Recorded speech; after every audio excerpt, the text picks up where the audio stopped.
Sa utos ng Turkish Senate, binuksan, ano yun, dingdong? Ang isang antigong palasyo sa Turkey para ipagamit sa mga Pinoy na magdiriwang ng kanilang Spring Festival. Yan ang umagang balita ni Weng Timoteo. Ito ang 160 years old na palasyo ng Ihlamur dito sa Istanbul. Summer Palace ang naging bansa dito dahil ginagamit siyang pahingahan ng mga sultan, diplomats at mga bisitang state leaders.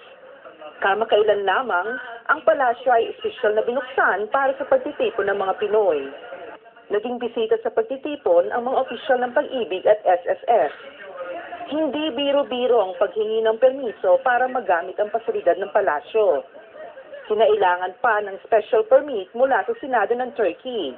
Mga unang araw po, itong palasyo, Ihlamur Palace ay ginagamit para sa mga diplomat at mga poets, kung may mga bumibisita na malalaking tao, binubuksan ito to entertain them.